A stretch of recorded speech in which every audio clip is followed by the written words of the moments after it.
episode 21 of the Bithell Games Podcast. I'm Alexander Slawinski. Et je suis Mike Bithell. Each week we talk games, what it's like to make games, and the random stuff we don't generally find time to talk about because we are playing and or making games. Our guest this week is Chief Amplification Officer of Raw Fury Games, Mr. David Martinez. How are you doing? Are you laughing at my title, superfluous title? That is one hell of a job title. That's awesome. I like that. Thank you. We didn't want to give ourselves like the formal titles. Nothing against, the rest of the industry that has like, more formal titles, but I don't know. We just want to be a little different. So some show notes. Thank you again to everyone leaving iTunes user reviews. Appreciative of the 5 stars and the lovely reviews. E3, the industry's biggest show of the year, is only a couple of weeks away. So let us know if you have questions specifically about E3, and we'll try to answer that on the show the week before we leave. Send those to contact@bithellgames.com. That's contact@bithellgames.com. Now, David, you, Raw Fury Games, is a do we say a startup publisher? Is a publisher of early beginnings? I think, you could say we're in the startup phase, except that we're already profitable. So, Shush, I'm getting to that. So Raw Fury Games has a game out currently, or a couple games out at this point. But your first game was Kingdom. Mm-hmm. Recent reviews of it are 97%, so overwhelmingly positive. So good for you on that one. No, thank you. Overall, very positive at 87%.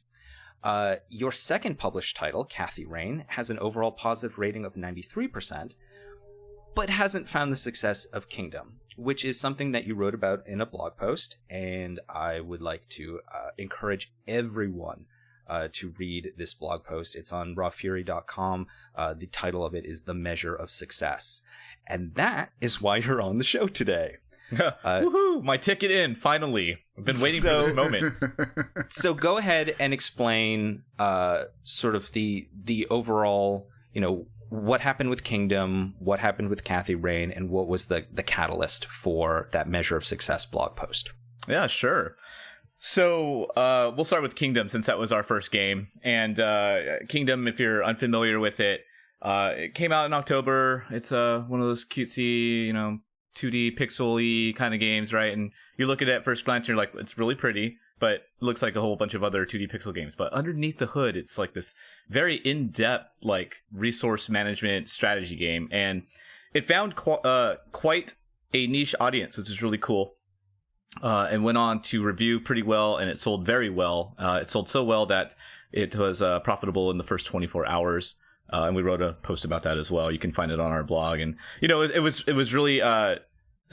like we were staggered by the success. Like we figured like, hey, this is a cool game, it's going to do okay, but we could not have imagined that it was going to do that well so quickly. But to also point out, the Raw Fury team also has a bit of a pedigree when it comes to niche titles that do well. So take a second before you continue to give a sort of a cast list of the Raw Fury team and what their background is. Absolutely. So 3 of us, of the 4 of us now, we used to work at Paradox Interactive. I actually heard your podcast, was it 2 weeks ago? Maybe it was last week. You guys were talking about Stellaris. Mm-hmm. I caught that, and I was like kind of nodding my head in agreement to a lot of things that you were saying. And anyways, we used to work at Paradox Interactive. I was the PR guy there, like the PR manager, and I helped launch Cities Skylines and Pillars of Eternity, which were pretty big successes for Paradox. And Gordon Van Dyke is on board with us at Raw Fury. He was employee number 2, and he came from DICE, so he worked on the Battlefield franchise. He was producer on Bad Company 1, Bad Company 2, and he's working on some of the other projects that were going to come out before he left, and then went to Paradox and worked on the War of the Roses franchise. And then our founder, Jonas Antonsen, was a VP of mobile at Paradox, and that's where we all kind of met. And then one by one, we left Paradox, and then we launched Kingdom, which, is kind of familiar when you compare it to a Paradox title. It's a strategy game. It's made for for a smaller group of folks, but also for those that appreciate indie. So it was kind of going across two demographics there. And, because we had experience in marketing and creating these kinds of games previously, it kind of came second nature to us. So it was like this really great, perfect storm of a first game for Raw Fury to come out. So something that we were, familiar with, but also something new in the sense that there were only 3 of us and we weren't sure what the hell we were doing. I mean, we had like an idea, but, yeah. And then we have a 4th member now. His name is Hamza Aziz, and folks may recognize him from his time on your side of the industry for a while there, Mr. Zelwinski, when he was over at Destructoid. Hamza and I go back.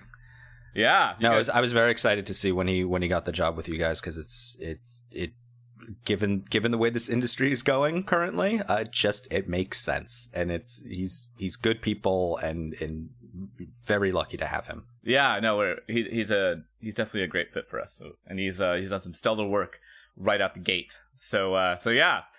We bit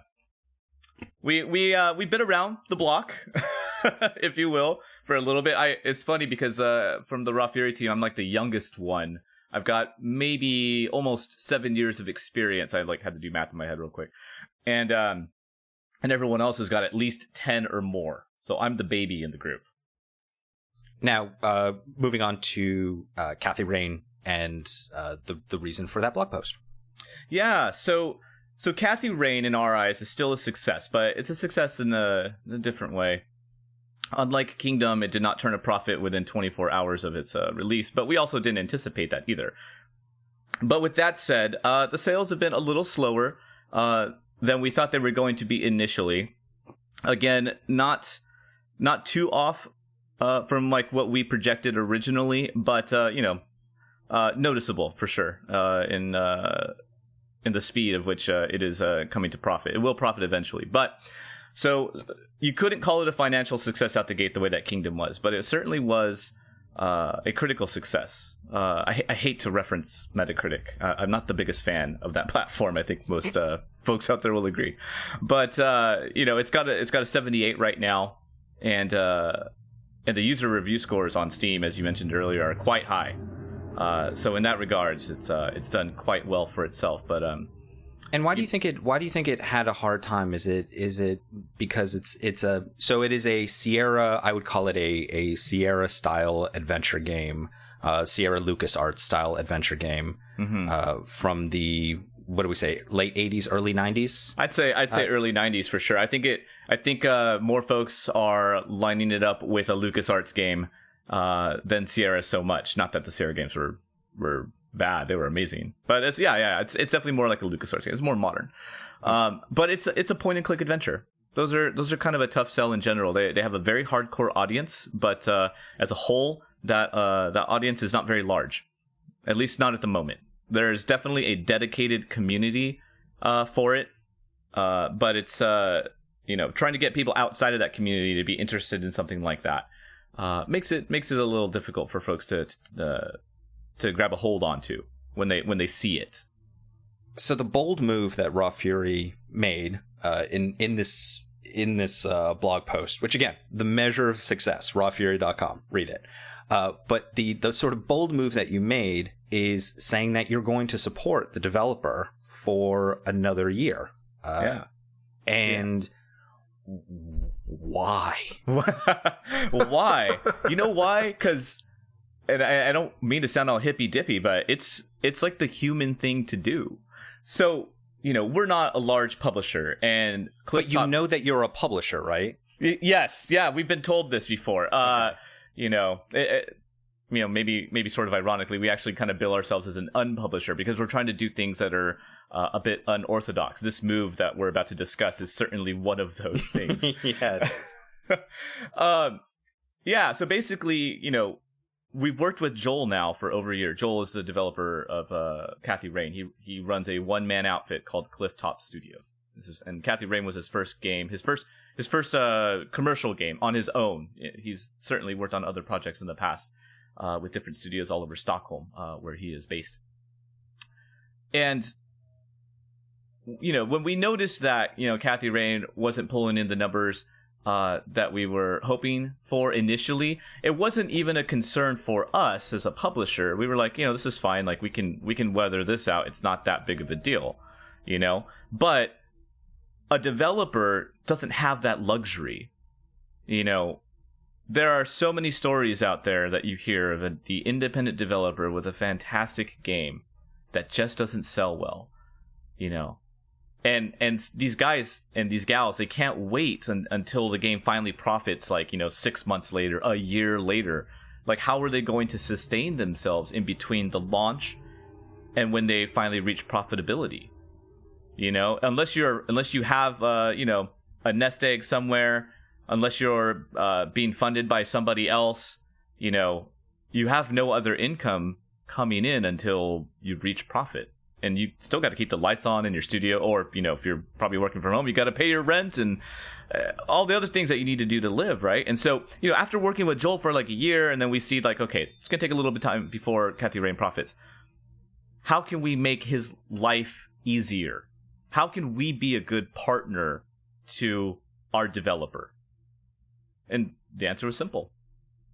We'll just go ahead and invest in Clifftop Games for another year, or until Kathy Rain reaches profitability, whichever comes first.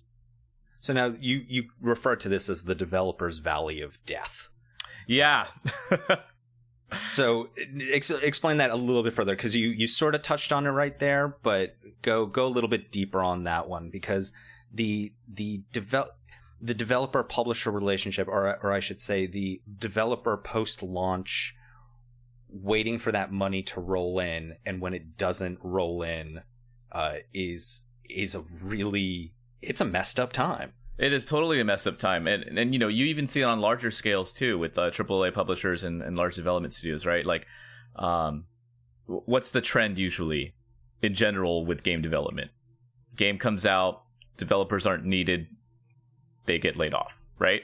So the developers' valley of death is kind of similar. And really quick, I do want to say that this concept and a lot of the blog posts that was written by our founder, Jonas Antonsen. And of course, I went in there and added a lot of things, or not a lot of things, enough things, and revised some of this stuff. But you could think of the thought of the blog itself is mostly Jonas. So I just want to make sure that he gets the credit for that. But this is something that we definitely all discussed internally. So the developer's valley of death. I mean, it's that time where in between when a game launches and when you're waiting for profitability, right? And it's this very fragile time for a developer where it's going to make them or it's going to break them, right? And usually within a couple weeks what it's going to be, one or the other. And then it's a matter of, can that developer weather that? Can they survive until that money starts rolling in? So basically, publisher, they invest money in the product, right? And the product finally comes out, and then maybe also they're funding, promotional activities and things like that. Maybe they're also going to fund some DLC, which is great because that's a way that, and I know people don't like DLC sometimes, but that is a way that a studio can keep itself up and running while they're waiting for, revenue from the base game to start kicking in, right?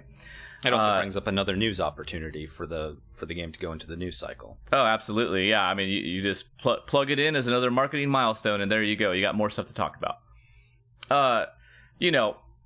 And then, of course, once the game comes out, there's some investment that the publisher has made in the typical publisher-developer world, or agreement, excuse me. The developer has to pay the publisher back for, some of the activities that it did. And then once that investment has been paid back, then people start getting money. So, and this is typically referred to as the recoup, and the recoup can be anywhere from the standard, as you say, 100% to a negotiable number within that. But the standard expectation is a 100% recoup before the developer begins to see revenues from that title, because they had the title paid for by the publisher. Correct. And typically, that percentage after the recoup is usually a 70-30 in the developer's favor. So, it can work out really well, so long as the game pays back the investment made by the publisher, and then, of course, goes on to sell enough copies to sustain the studio, right?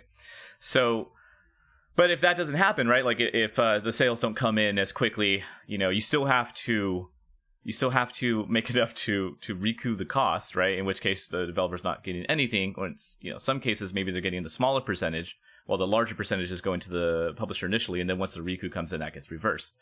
But if that takes a while, if that takes 4 or 5 months or up to a year or something like that, then that's where the developer, if they don't have a fallback of some sort, might find themselves in a position where they need to, take work for hire, do something on the side, basically do something that doesn't make them as independent as they were before if they're an indie developer, right? The contract treadmill. Mm-hmm. And that's a trap that we've seen a number of developers kind of find themselves stuck in over the years. And this goes back, a decade. This has been happening even before kind of the current indie boom. The developer who gets stuck just having to get the next contract as quickly as possible, and becoming less and less picky. It's a really sad state of affairs. Yeah, I mean, that what the term desperate times call for desperate measures. Slowly but surely you start kind of trading away the freedoms that you have in order to be able to keep your doors open, to the point then where maybe all you're doing now is work for hire because you're not going to see a profit on the game that you made, and that's it. Then you got to go back and work for a big studio, and or maybe leave the industry completely, and that's the worst case scenario, right? Because what if it's a really talented developer that just didn't get the support that they needed, or it was just a game that wasn't noticed. It's a diamond in the rough, but it stayed in the rough, and that talent goes away, and that's the saddest thing that could happen, I think. So we didn't want to see that happen. We really enjoyed Kathy Rain personally. Of course, that's a biased statement to make, but but we're not the only ones. Clearly, people on Steam really enjoyed it. Critics enjoyed it. So it would just be a shame to see Joel have to leave the industry because maybe right away he can't sustain himself. So we decided to make sure that didn't happen, to give it a really fair shot. Yeah. So what I find interesting about what you're doing here is that the sort of I would say blatant business analysis would be, what are you doing? Just, get rid of them, take the IP, then fund a sequel, because the sequel's going to do probably better than the first one does, because new IPs always struggle, and especially a new IP that doesn't have millions upon millions of dollars in marketing pushing it forward is going to have a much slower curve than anything else. But this is sort of an interesting path to go down, where you turn around and say, okay, we've played this game long enough that we know that this is a new IP in a specific niche genre, and we need to make sure, because I guess the idea is that you feel confident, and we've seen this happen before, you feel confident that the second game in the series, or even the third game in the series, is the one where it takes off. And I'm sort of curious if and I know you're going with this unpublisher idea, but is that the long game? Is the long game that we need to support this because a new IP classically struggles out of the gate? Sure. So, from a long-term perspective, it's a couple things. I think one, we're a fairly new company. We're just over a year old, and we want to prove to people out there that we're not just, a bunch of hot air, that we really do want to support the indie community in ways that are not typically known, right? And in this scenario is one of those things. We don't wish to have been in this scenario. Of course, we would have preferred that Joel would be able to sustain himself from Kathy Rain, because Kathy Rain would be more widely accepted, right? You want the best for any game that comes out, whether you're publishing it or not. That's what you want. You want everyone to succeed. And so one aspect of this is, we want our actions to speak for us, and so doing something like this, this altruistic move, and I say that, and I immediately say altruistic, and then I immediately think oh god, now I just sound like I'm bragging, and I'm not don't mean to sound like that at all. I'm just saying we legitimately wanted to do this because it seemed like the right thing to do. I'll make it sound less hippy dippy. I'll make you're signaling the market that you are a publisher that stands behind the partners that we are with. Yeah, that you're standing behind your partners, and if there's a trip up the first time, but it is clearly a critically exciting game, that you will support it. At least until the next time around. Yeah, for sure. But also to kind of answer what you were getting at. Yeah, I mean, of course, like, we think that there could certainly be a Kathy Rain sequel, and we think that it would do pretty well. And we know that launching a new IP is a really tough thing to do, especially nowadays, especially in the indie scene. It's hard to cut through a lot of noise, unknown developer, unknown IP in a genre of video game that is very niche. Like, yeah, it's tough. But now that Kathy Rain's got some attention, sure, of course, like, we help out with Joel now. We prove further that we are a good partner to work with. Then whenever he wants to shop Kathy Rain 2, he'll come to us, hopefully, So, and just so you know, like, in our agreements, like, we don't take the IP from anybody. Like, we don't have this thing where, we can get first rights to refusal and stuff like that. Joel can go do as he pleases. If he wants to develop Kathy Rain 2 on his own, he can totally do that. He's not obligated to come to us, not contractually, anyways. So, but we're hoping that a play like this will, shows our faith in him, and that maybe one day if he wants to do KR2, that he'll at least come to us and be like, "Can we work together again?" And that would be cool. Or if not, then heck. He can totally go do what he wants to. He's in no way, shape, or form does he have to come and hang out with Raw Fury again, Mike, how do you feel about all of this as a developer?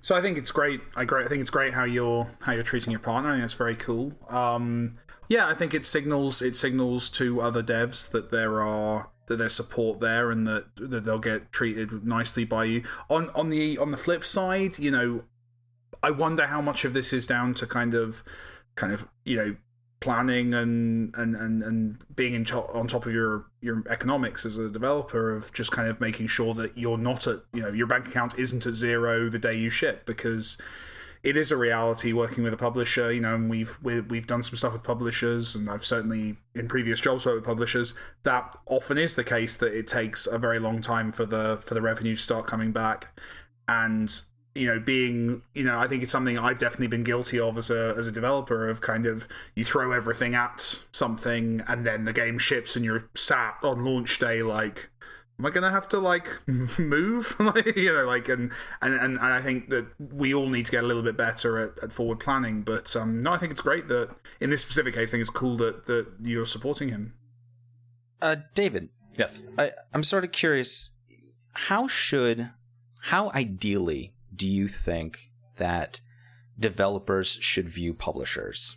Because I get, from my experience with the industry, it feels like there is this expectation that the publisher's just going to take care of me. They're like, they're the warm blanket to everything that ails me financially, and they'll do everything for me. And that's not the way I've ever seen the relationship. But now that you're a publisher and you're dealing with developers, how would you like to express that relationship? Let's see here. Well, I mean, when it comes to us, I'd hope that they would look at us as like an equal partner. I think the biggest thing, at least for Raw Fury, is that, we want people to feel like we're not working under them, that they are not working for us, that we are in this together. And without going into the specifics of the contracts that we write up, it's pretty clear when we partner with folks that is indeed the case. The typical publisher developer relationship, and this is not all publishers, but this kind of historically, you could say this is how it is, right? You have a publisher that will have a bunch of titles in their library, right? And they'll be marketing a bunch of them simultaneously, and the split that the publisher gets is usually approximately 30%, right? If you're doing the 70-30, which means that after recoup, that's correct. Excuse me. Which means that they are certainly invested in their product, but they're going to sign multiple titles because if they're only getting 30% back, they want to make sure that they maximize what they're getting in general. And if a game takes off, then that's something that they can choose to pursue further with that studio. Or if the publisher decides to take the IP or already own the IP, then they can still take that IP but give it to another studio, that's a whole other thing that you could probably save for another podcast. But and the code. Oh yeah. Oh, that's there. Yeah, a lot of things baked in those agreements that people have to be wary of. And but with that aside, right? Basically, if you have a publisher taking 30%, then sure they're going to take care of you. But if your game isn't doing as good as the other game that they also signed for 30%, then they're going to give more attention to that game, right? So, well, and there's also product testing and marketing testing, focus testing. There's a lot. I mean, there are so many. There are so many variables. That's how games. If you've got a massive portfolio, right? Like if you've got 7 games. So say Raw Fury, bless you, 10 years from now, like you are EA. But yeah, let's go with that. But you've got 7 games that you're coming out with in a year, and you only have this much of a marketing spend. You're going to focus test those 7 games with various audiences to see which is the one that you need to be putting the most resources behind, because that's the game that's going to make the most money. And the other developers might turn around and say, well, that's not really fair. And it's just like, well, yeah, the potential that you even exist only exists because this one game out of the group of 7 is going to be the one that makes the money. And that is not unfair. It's a harsh reality when you're looking at this solely from a business perspective. Like you look at the numbers, what's going to make you the most numbers, that's what you put the most money into.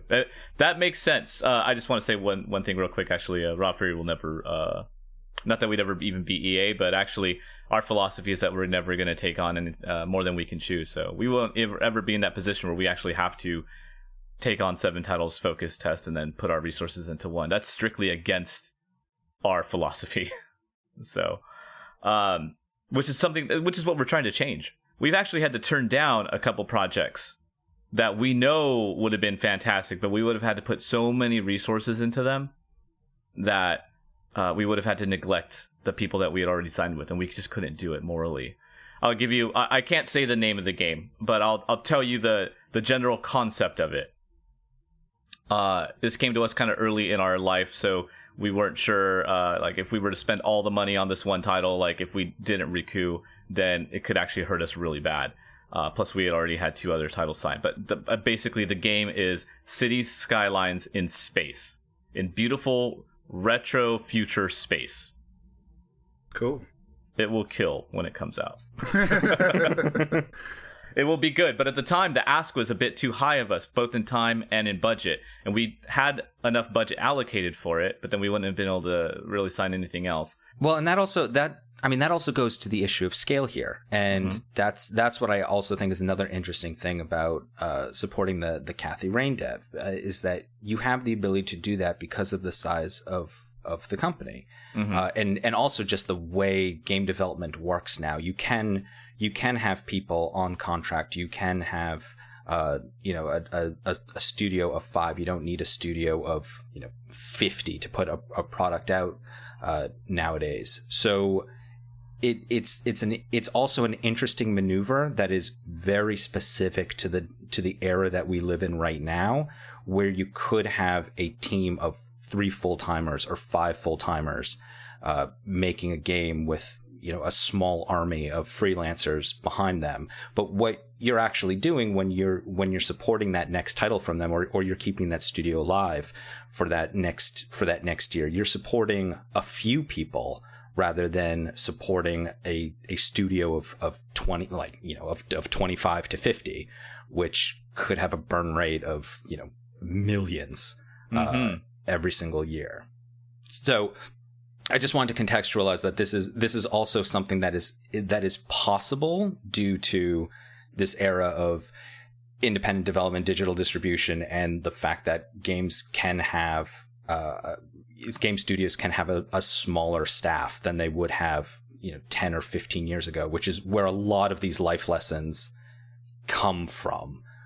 The narrative of the game coming out and the studio shutting down, a lot of that has to do with because the studio's like 50 to 100 people, and even a publisher like EA or Activision can't turn around and properly say, yeah, no, we're gonna this game did not do well, but we are going to support you for another couple years, unless they look at it and do a sort of similar analysis and the first game comes out and they're like, okay, there's something here.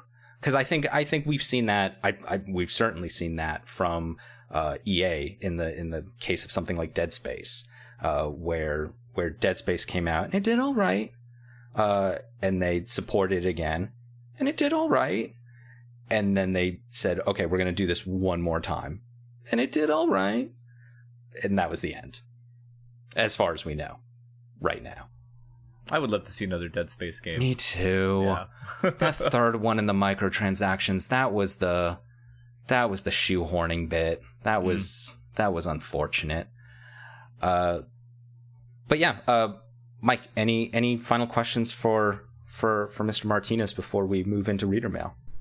I guess my question, because you do things so differently, in your eyes, what's the job of a publisher? And what do you probably spend the most time and energy and resource on, with a project that you're publishing? Where do you see yourselves being able to really help a project? I think in this day and age of the quote unquote indie apocalypse, I think, which I actually don't think truly exists. I think it's kind of blown out of proportion, but I think the biggest thing that we can help out folks with is helping them get attention. There is a lot of noise to get through right now. There are so many games that are released on Steam, every month, more so exponentially every month, right? Exponentially. It is staggering the amount of, don't say an inappropriate word here, stuff. The amount of stuff that just is getting thrown on Steam now, and for a few dollars or whatever it is, and it's painful. It's hard on the quality level that people are trying to hit, because that $4 or $3 that gets spent on that whatever thing isn't getting spent then on the game that was $15, that cost $15 and actually took $1 million or $2 million to make. It's real tough because, as you say, there are a lot of things that show up on Steam now because it's way easier to get through onto the platform, whereas before, years ago it was curated, right? And so because of that, because there's all this other stuff floating around out there, when you make a game that you put legitimate effort into, and I don't want to say that all the stuff on Steam that people didn't put effort into it, but there's a clear difference in quality between some of the titles on there and and other stuff, right? And the stuff that is of higher quality still gets lost in that noise. And so something, a company like us, right, like a indie publisher, micro publisher, whatever you want to call us, Raw Fury, Devolver is kind of the pioneer in this space. You have like Tiny Build. You have Surprise Attack, right? These are folks now that have published indie games, and because as publishers they're gaining like brand recognition, it's helpful to the developers that partner with them, because now all of a sudden they can cut through that noise a little bit, because these publishers might already have fan bases, right? Or at the very least they have the ear of Steam, who can help them with promotions on the storefront, like during launch week and stuff, getting into the big carousel on the front page. These publishers have clout with media, like, oh, hey, you like this other game that we published, you might like this one now. They show up at conventions and stuff like that. So that alone is really nice, because it can help developers get recognized in this like humongous sea of games that is coming out every single month. So if there's anything that we can help bring to the table, it's certainly marketing and sales relationships and so basically make it so that it's easy for the developers to get onto a store and all they have to do is worry about developing the game itself while also taking care of the problem of getting noticed in the first place, and it works more often than not to be able to have a developer under your umbrella and then have other indie titles under you as well, and cross promoting and stuff like that, all within the brand of the publisher, which helps get attention for that small indie title in the first place. And out of special request from Mr. David Martinez, we are actually going to do What Are You Playing? Because he asked for it. So David, what are you playing? Oh man, what am I playing? I'm playing so many things right now. But I'm gonna go with Dark Souls 3. I'm juggling Dark Souls 3 and Doom, and then I'm doing an indie game on the side as well. I do a stream, and I've been playing that. It's called Odalis: The Dark Call. It's awesome. You should check it out. But Dark Souls 3 has been my jam for like the last month and a half, and it is just as frustrating as the rest of the series, which means it's amazing. Mr. Bithell, you've been playing the Doom too, right? I have been doomed. That's what I've been doing. Yeah, it's great. I really like it. It's fascinating because it doesn't feel like Doom. It feels, to me at least, it feels more like that the Quake Unreal kind of period. Like I think that's mainly the verticality. But yeah, it's super satisfying, very fun, lots of really nice modern design touches that make it. It's that thing me and you have talked about a lot, Alexander. I'm not sure if you've talked about it on the podcast, this nostalgic game where they're making the game that you remember, not the game that actually was, and I know it was one of our objectives with Volume was to go back and make something that felt the way those stealth games were in our heads. Tell us what you remember about Doom, and they just write down like the 20 things that people remember, and 10 of those don't actually exist in Doom. No, exactly. And it's weird because it brings in a lot of mechanics from Quake. But it's great. I love the storytelling. I think that's the thing that I keep coming back to, is that the game actively it has a very standard kind of sci-fi video game plot, the kind of first-person shooter, bad things coming through a portal, we need to save the world. But the protagonist of the game doesn't care. And it's a really interesting angle to take on that story, because you basically have a first-person game where characters are constantly trying to explain to you what's going on, or threatening you or asking you to do things, and actively you'll have an audio log playing, and you'll just see the fist of the character come out and smash the screen midway through, or you'll have I noticed on a loading screen they do the story recaps that you get in a lot of AAA games now, and it says so and so has offered to help you to stop the the demon scourge. Of course, you won't need his help. You have a gun, and it's stuff like that it's kind of constantly undermining the kind of any sense of epicness or that broad strokes, and just really digging in on the fun and the combat and the action, the collectibles, the little action figures of yourself that you're collecting, and you kind of hold them up and play with them. There's a real humor in it that I wasn't expecting. I was expecting something very dour, and it's nice to play. You play a game called Doom, you expect it to be a bit moody, right? But it's just fun. It's just really celebrating how fun it is to gorily kill a demon. It's great. How about you, Alexander? What are you playing? It's just funny the way you describe Dune. I imagine Vasquez from Aliens just being like, listen, I just need to know one thing: where they are.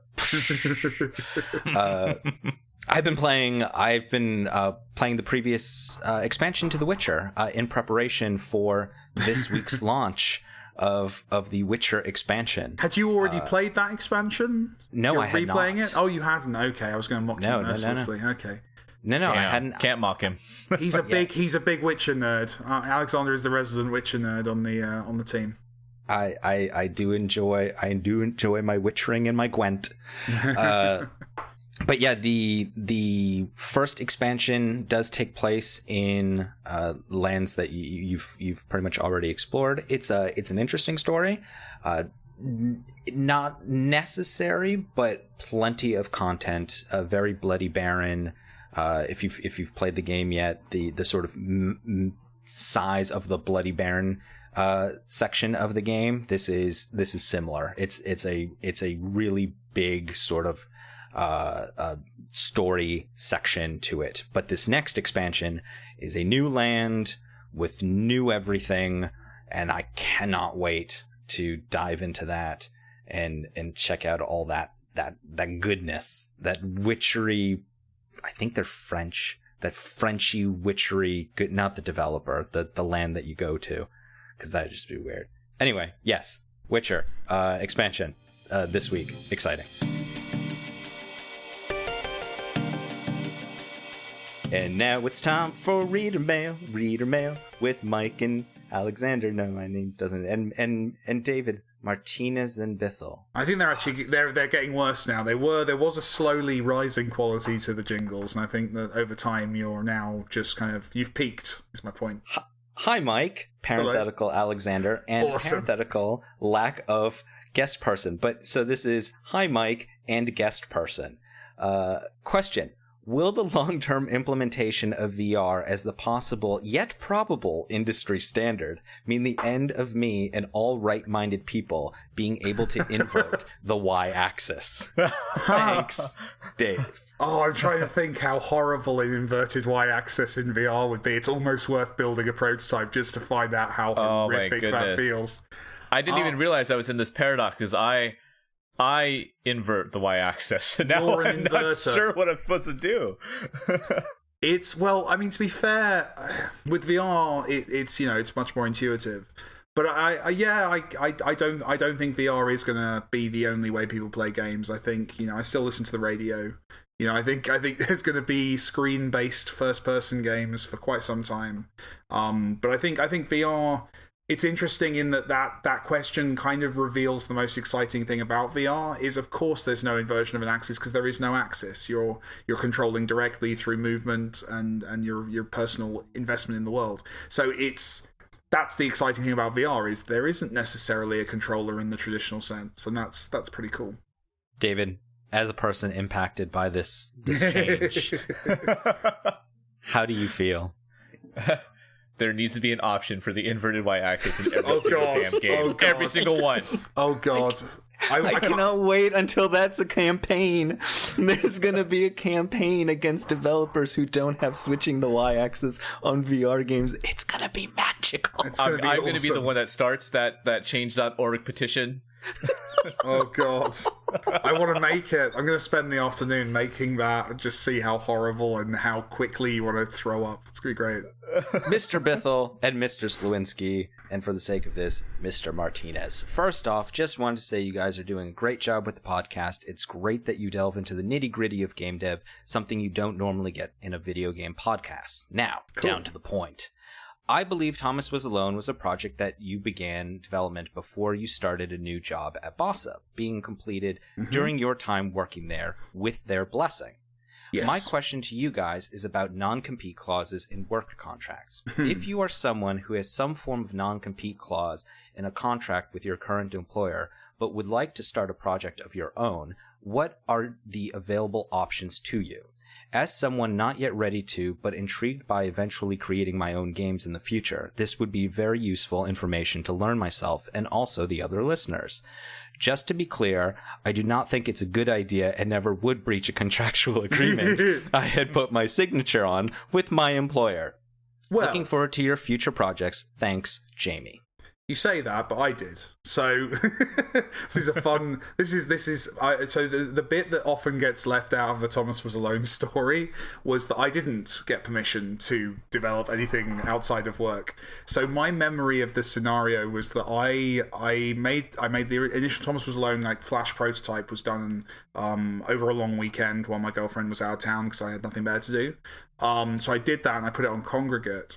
And the next day I arrived at work and was taken to one side and said, you released a game this weekend, and it's getting, people are playing it, it's getting traction. I'm like, yeah, I just put it, I was an idiot, basically. I was just like, yeah, I put it online, and I guess people are liking it, that's cool. And then my manager, disappeared for the morning. And I just started noticing that just like there were lots of meetings that I wasn't invited to all of a sudden. And it was like I found out, a couple of years later, like they were literally meetings about how should we fire him exactly? Like what's the easiest way to get this done, kind of thing. So I was in trouble. But fortunately, a couple of people stood up for me in those conversations and said, it's just a rectangle game. It's not going to do anything. So, and effectively what happened was they then, I got a letter, like an amendment written for me, which said, we own everything Mike Bithell makes while he works here, except, that shitty rectangle game that he made that weekend. It's fine. And then I repaid that kind gesture by then going and getting a job elsewhere because just life got in the way a little bit. But yeah, so my advice here is definitely just go to your boss. Just go to your boss. I know a lot of studios, I think especially in the UK, I think Thomas Was Alone is a bit of a case study because I know a lot of companies saw that and reacted to what happened there. So I think a lot of companies went, you know what, we want to hire the kind of person who would make something in their spare time, someone who's really, into games and wants to be making stuff all the time. So a lot of contracts just remove this altogether. A lot of games companies don't have a non-compete anymore. But the flip side also happened of we cannot let this happen here, and locking down those kind of things. So first of all, check your contract, because it might well be that your contract doesn't have a non-complete clause, or that there are gaps in the contract for personal projects.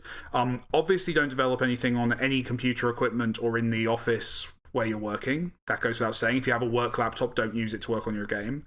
Although in my case, they gave me my work laptop when I left Bossa, because they were very nice. They gave me my laptop as like a little parting gift. But like, don't check ahead. And also then, if you do have a non-compete clause, just go to your boss and just talk about it. I wouldn't present it as I hate my job and my plan to escape is to develop a massively selling indie game. I would say, I want to make stuff in my own time. I want to experiment. I want to learn. If they're smart, they'll let you do it because, frankly, you're offering to do your own personal training outside of work hours. It's a very good deal for them. And, if you did, as in Thomas Was Alone's case, Boss, who were the employer I was at where I worked on the game for most of the time, they became a publisher for the game after its release. So they've done pretty well on the back end by having a good relationship and having treated me well while I was developing the game. So, yeah, I think just honesty and just going to your boss before you put yourself in a situation like me where you have directly kind of done something wrong. Mr. Martinez, what's your take? I was just going to advise that, because there are contracts involved, that you should always have a lawyer take a look at some stuff. For you, if you do have a non-compete, have a lawyer take a look at the contract to see exactly what the terms of that non-compete are. Certainly speak to your employer about it. But if maybe they are in disagreement with you, or even, this could happen. You might go to a manager or a boss or a couple bosses and everything seems fine and they give you the okay verbally, but then the lawyer steps in when you release your game and it's a whole other thing, right? And then you have this contract that basically says like, no, we actually get that money and you don't, plus you're fired. So speak to a lawyer, just to get the fine details as well.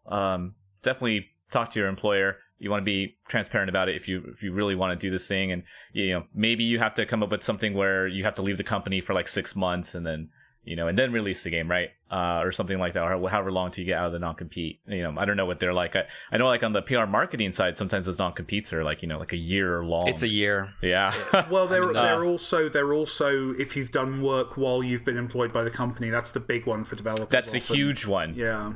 I think they had a whole episode or a whole plot on Silicon Valley about this. I don't know. Well, no, that's because the whole reason that plot existed in that show is because so what I'll say on this is do not use the company's computers. Buy your own computer. Do not use the company's computer equipment back end. Do not use your license if you have certain engine tools or whatever that you received from the company. Buy your own license. Make sure that everything that you're doing, if you're doing that, is separated from the company. Because I even remember on the journalism side of things that My former employer was allowed to essentially go into my computer and look around inside of it. And I can guarantee you, if you work for a large company, your company also has that clause in there that they can look inside your computer at any time they so desire. So for that reason, I made sure that I never used company computers. Everything was mine. So even if I got sued or whatever by an outside party, I could just destroy my computer without a problem. And yeah, I just don't use company equipment if you're doing your own thing, and do not use company licenses or backends or anything along and those likewise lines. Don't assume that that's enough, because it's one of those things that hasn't really been tested in the courts. But I know my contract at the company where I was making the game initially, they owned my brain 24 hours a day. If I didn't need to be in the office. If I came up with an idea one evening, technically, according to that contract, they owned it. And those kind of arrangements exist, and that's a very hard thing to argue against. So yeah, I think just transparency, openness. The industry's changing, and if you're the kind of person who your company genuinely thinks might go off in your own time and make an amazing, successful game, then that company's probably going to want to incentivize you to stick around. So maybe giving you some freedom in this area is how they keep you in the company for a few more years. And it's also really tough when you're younger, because if you're just out of school, or you're just going into the industry and you're in your 20s, you have no idea, you haven't built up any power or network or anything along those lines. So it is. I can absolutely sympathize with looking at your contract and saying, hey, can you remove clause 4.3 that basically states these elements? All I can say is it gets better, because then 10 years from now or 20 years from now, you will look at a contract like that. If you survive in this industry to your 30s or 40s, you'll be able to turn around at that point and be able to point to certain elements and be like, no, I'm remove that. Like, I'm not signing that. But yeah, it is. I completely sympathize with anyone in their 20s dealing with their first sort of contract, and it has these overreaching or highly protective stances in there. And that's it. If you've got a burning question about games, game development, or just about the complexities of the universe, you can send those questions to us via contact@bithelgames.com. That's contact@bithelgames.com, through the YouTube comments of this show, on Twitter by pinging @MikeBithell or @Slewinski, or our AI @VolumeGame. Thanks for listening to this episode of the Bithell Games Podcast. We can always use your support, so please provide reviews and 5 stars on iTunes, likes and subscribes on YouTube, and positive reinforcement on whatever other platforms you're hearing this show on whenever possible. This podcast was produced by Jonathan Downen. We'll be back next week. Thank you, Mr. Martinez, for being on the show this week. No, thank you so much for having me. It's been awesome. I'm Alexander Slewinski. Thanks again, and get in the last word, Mike. Dream.